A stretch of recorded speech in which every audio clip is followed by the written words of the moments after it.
Hey Patreon, once again guys, thank you for your support. So I want to go ahead and show you this tight end mega scheme, twin tight end mega scheme that I put together for the Tampa Bay Buccaneers playbook. We're going to be using as our primary formation out of the huddle the wing close, and basically we're going to be jumping into other formations that I've shown to you. So when I went on and I started testing this particular scheme, I basically have found some really cool plays that I jump into and use a lot. But out of the huddle, we're going to use this play right here. It's going to be the motion zone alert. It's a nice little running play, and it's going to build off of one of my audibles, which is going to be the motion out and up, which is kind of a nice little scheme. But what I like about it is that it does get really glitchy blocking. A lot of times you can get 5 yards before you even get touched by a defender with this play. So it's a nice play to have in your back pocket. And we're going to basically build off of it. So here's our base play. He's got a defender. He's using like a penny front, cub front. So I'm going to switch into arguably my favorite play in the scheme, which is this stretch play.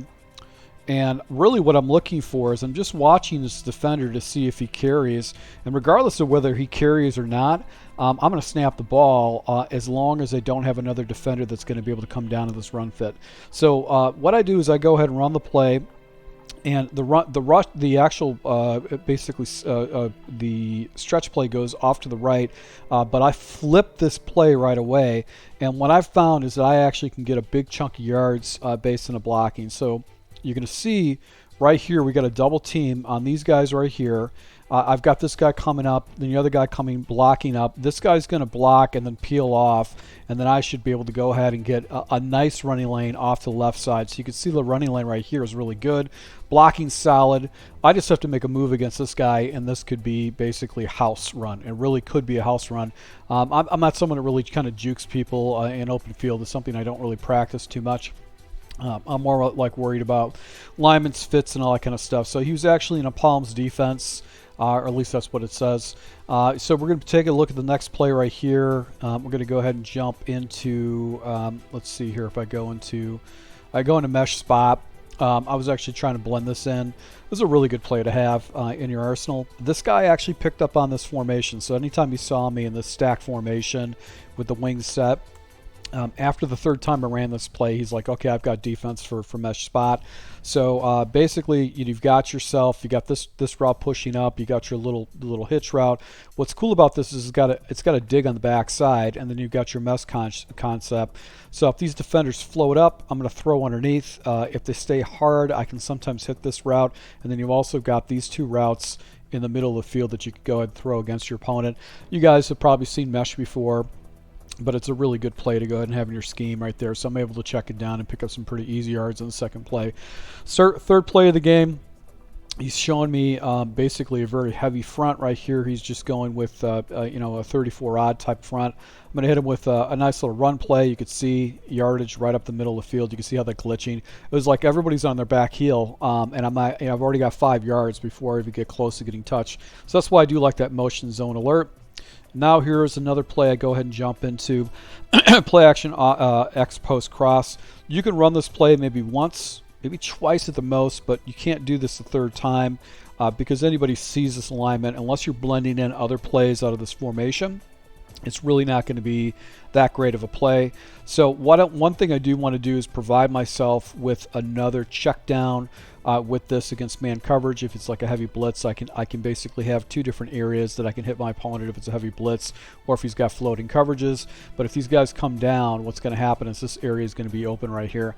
Now I do catch this guy in the wrong defense. I think he started making adjustments and he actually is stuck on his defensive tackle, and as a result I'm able to go and hit this guy with a deep crosser, which is money in this play. But this is something I'll come back to. You can see that it actually has defense against it. So he just played with a cover 4 drop. This guy's just kind of feeling out what I like to do, just using a basic cover 4 drop. So right here is a play that typically what I was doing initially in the playbook. You have this quick out, and I was reading this, and then I was trying to come back to this side of the field, and I found that the progressions took too long. I was going to miss my opportunities and windows. So what I've chosen to do is either do a slant or do a deep post on the back side. I'm going to make my progressions 1, 2, and then 3 with these progressions. So this is basically what I'm going to look to do. Right here, I could have hit the out, but this guy's kind of getting out here flat. I've got this little angle route that's actually picked up, and he's going to use her right over the middle of the field. And the post is a little bit too deep. If I went up with a slant, I would have had a window right here that I could throw into. But you could see everybody's just like off. So I've got this dude right here, Jackson, you know, the best running quarterback in the game. So I just take off as a running quarterback and actually get the ball down to the 6-yard line. So just trucking along with this offense right now, doing very well. Now I jump back into the stretch play, go ahead and line it. This is not necessarily the best defense to run, because if you take a look at these guys, they're all going to get blocked up.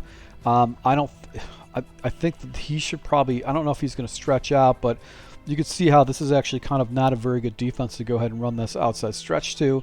Probably want to do something inside, but the stretch does come out. This defender kind of comes out, and he kind of gets out. I think he's got a QB contain going on, but you can see the pressure's coming, or these guys are blocking in. I'm able to go and cut it back in and pick up an easy touchdown against that. So that stretch with that particular, that stack wing, you know, twin formation is just really, really deadly. It's that wing stack formation. It's just a really good play to go and throw into your scheme. So now this guy's okay. He's pissed off because you can see he's switching up his defense. Now he's switching into a 61 defense, which technically this should be a defense where this guy's going to come off the edge. Let's see if I go ahead and jump into the stretch. I do. But the other defender doesn't slide over, so now I've got a kind of a blocking advantage. He actually clicks onto this guy, gets himself slightly out of position, and I try to cut on the inside. I didn't like his leverage, and I liked him getting pushed off. So if I would have ran probably a little bit more flatter, I would have been good. But I'm able to go ahead and fall forward for a couple yards right there. So that was actually pretty good defense. He put me in a situation where I couldn't get the ball to the outside. So now I go with this figure play, which is this motion play. And how I read this is I'm going to watch this defender. This guy's playing a lot of zone coverages, either zone drops or coverage zones. But if this guy carries over with the auto motion, that means it's man coverage, and this is going to be open for an easy completion. And sometimes you can rack that thing for a touchdown. If he doesn't carry, basically I'm going to go ahead and look to this route first, which is going to be the drag. Then I got the little spot route here. This is going to be the spot route, and then I'm going to do the post, which I want to come to late. I want to let that play develop. So if your eyes are right, you'll make right reads. So I'm going to go ahead and watch a little dragger.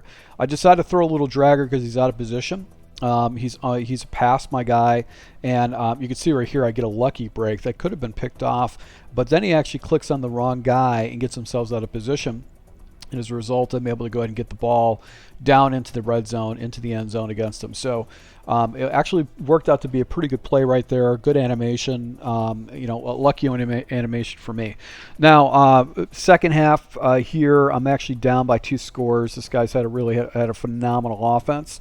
And I'm just trying to go ahead and blend in this offense a little bit. Look at the box here. Okay, so I've got this blocker, this blocker, this blocker. These guys are coming up. This is going to be a monster play because he's got the strength of his defense is on this side of the field, not on the opposite side. So I like the numbers on this side, on the opposite side. So you can see the blocking's right there. He gets caught up. But this defensive back actually goes ahead and plays this blocking wide receiver right there. And as a result, I don't get a good play right there. So I probably need to switch up maybe my blocking assignments with my guys just to see if I get a little bit better blocking. Right here, I think it just jumped into just a basic duo. Nice little inside run. Keeping them guessing on that. Just quick snap into it. So that actually kept them guessing right there. Now I've got the auto motion. I'm going to go ahead and jump out of that. Go into basically the 0-1 trap. Just trying to see if the blocking right here. This guy's a monster defensive tackle, and if you got this guy carrying over, he's going to allow him to get into the backfield. So that's the only problem with this particular play, depending on the tackles that are playing. So this might be a play you want to check out of, but you can see what happens is this guy actually goes ahead, gets in his face. It gets moved out of his area, and I'm able to go ahead and pick up a couple yards on that. Not a lot of yards. It could have been more if he didn't have a great star defensive tackle right there. So right here, I go ahead and jump into, I'm going to stick with this play, and I think what I do is I put a slant in the backside, like so. So here's my read. I'm going to look at this guy first, and then I'm going to look to this little angle route second, and then my third read is going to be this over the top guy. This is just to clear out. I could actually go ahead and streak this guy up if I want to make the adjustment, but I chose not to. I was just trying to quick snap. This guy's coming out flat, so I just don't like that read. I look to the angle route, and this guy's sitting right there ready to pick it off. So I'm just going to keep running to the outside. His contain comes out, so this guy was playing contain and try to go and keep me inside the box. But you can see the little crossing route with the slant is open because these guys are playing the sideline to go ahead and deal with that speed out. So I'm able to go ahead and get that completion. I got to that progression a little bit late. If I got to it earlier, I probably could have got myself a nice little rack animation and pull it up a little bit further. So worked out for me right there. This guy was just playing cover 3 the entire game. I don't really have like kind of cover 3 bombs, so I choose not to do this. So back to this play again. I should probably be running some type of an inside run against this guy. I shouldn't be doing this particular play, or maybe I've got a curl, basically kind of a play which essentially is like a spot play. So I go ahead and run this play again. He's using force over the middle of the field. This is your fast read. This is going to be the read I got to go to right away. It's a smart read. If I check that read right there, but I didn't get to the ball, and that's one thing about the play action. It makes your progressions a little bit later.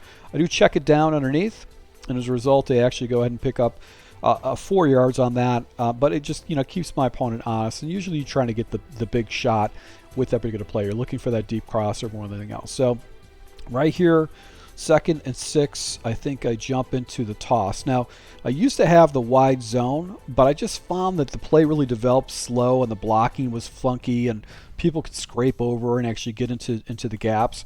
I switched to the toss, and I found that my blocking gets out a little bit wider, and then I get the ball around right here by the time the blocking's set up, and I found that this toss play is just better than the wide zone. And you can see, look at the blocking's really good, and now it's just making my opponent guess on where I'm going to go with the ball, which direction I'm going to go with it. So that's what I do like about it a lot. It's very confusing, very difficult to go and do that.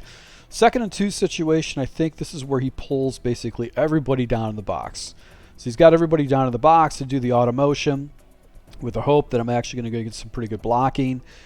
Payne comes off of his block. If I probably would have turned this up around, I probably could have got it, but Payne comes around, and then his one dude actually does not get picked up, and Allen is able to get me in the backfield for 2nd and 2.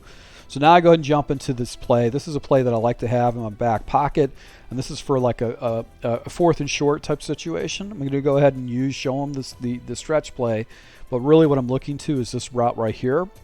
Whether it's man or zone coverage, he's going to get open, and I'm going to be able to get at least 3 or 4 yards. So you're going to watch this. Unless he sits on it, I'm going to go ahead and pop that right here. I pop the play and actually pick up 5 yards right there. So that's one of the reasons I want to keep that in your back pocket for 3rd downs, 2nd down, or for 4th down type situations. So right here we go back into mesh spot. This is my one mistake. This is kind of a glitchy mistake that I make in this type of situation. I'm running mesh spot. I'm going to the outside. I should be taking off my quarterback. This is what I should be doing. I should be running with my quarterback, but I'm looking at this route. This is covered up. He's going to fall into this zone. This guy's actually getting covered up by 2 people. Who's coming over the middle of the field is this route right here. Should be open for the middle of the field. So I know that's going to open up. I'm a pass first person in a passing play. I'm not going to run my quarterback. Here's your spot. This is where I'm throwing the ball. His defender's down here 10 yards away, but then he turns into Superman and picks me up. So, I don't high pass my leads, but I can see why you'd want to start doing that. Because in that type of situation, this guy picked me off. He should have never picked me off, considering how far away that defender was to the wide receiver route. That should have never happened, but it was just one of those glitchy things. But those are the things that you discover when you do this. So I go ahead and hit this guy once again with that option run play. I don't throw the slant at all. It's just really not that great of a thing for me to do. Now I go ahead and jump into this play, which is the motion Y option. And I do this because of this route right here. This inside whip route with these route combinations is money. So this is another good play to go and have as your third down plays that you want to jump into, because you actually get some pretty easy separation. It's really, really good play to have into your scheme. So that's what I do like about that particular play right there. So now we're going to go ahead and jump back into the rush play. He's got, you know, a light box. I think I should be jumping into like duo right now instead of this auto motion, but you could see right here the blocking's pretty good. If I jumped into duo, I probably would have a little bit better blocking, because those duos should destroy this because they're supposed to go to the next level. Now I go ahead and jump into mesh, but I think I switch it up by going to smash drive. Now this is a good play that actually will attack your opponent on the backside, and you've got your angle route, and I think I might have streaked this guy up. But if he's expecting everything to go this way, if I go this way, that's going to catch him off guard. He's not going to know where to go with the play. So I go ahead and set this up. He doesn't really know where to go with it. If I would have had that little outs, this underneath route would have been a little bit better because there would be nobody out there. But you can see I'm able to hit the level at the next level and actually go ahead and get the ball across the field right there. So just trucking along right now with this offense. Go back into mesh again, and my anticipation is that I might have to go ahead and hit this guy with a streak. Probably the better thing to do with this is actually do a corner route, and the reason you have a corner route is it's going to push that defensive back here into kind of a weird limbo type situation, giving that little wheel route should open up for you. So what we do in this type of situation is we just kind of wait for this. Everything's pretty much locked up. He's playing hard flats. He's got guys underneath this. He's got a deep third that's over the top. I think there's a defender that's over here in the streak. Let me go ahead and take a quick peek back and see if he actually did leave that open. So let's go ahead and jump into this again. Right, so what happens with this dude right here? We're going to watch this guy right here, see what happens with him, and see if I actually did have an opening. No, he matches. He matches with that streak. So I'm actually going ahead and doing the cross, and I've got this deep dig route on the backside, and he's actually falling into it. He knows this play perfectly, so he played solid defense, and instead of taking off, I just figured I'm going to throw the ball away because I want to try to get points on the board and still maintain my timeouts. This is just kind of like playing when a game is on the line strategy. So here's another play that I've discovered against cover 3 is actually kind of glitchy. It's this play. It's the motion Y option, and what I like to do is I like to streak this guy up. What this does is it pushes defenders back, and this route is kind of glitchy. Goes out, comes in, and digs underneath it. And if there's no yellow zone floating around in this area, we can do this. Probably a smart thing to do is actually go ahead and put a drag underneath this, just to go ahead and pull defenders down a little bit. So we're going to go ahead and check this out. Little hitch sits right there. It sits right there, and then I freezes him. So with that hitch route, it actually froze him. But you'll take a look at the dig on the back side. You can see that was wide open. That was all. I wasn't even looking at the hitch. I was just looking at that route right there. So able to go ahead and get this ball down in the red zone. I think I go with the auto play. You can see, like, for the couple of times that I actually got hit in the backfield, most of the times I'm actually getting the ball, just getting a lot of push off the ball. So I like having that in the backfield. So I end up just, quitting out. There's no reason to give this guy a chance to waste my time, so I'll go ahead and do that. So once again, thank you for your support, guys. Until next time.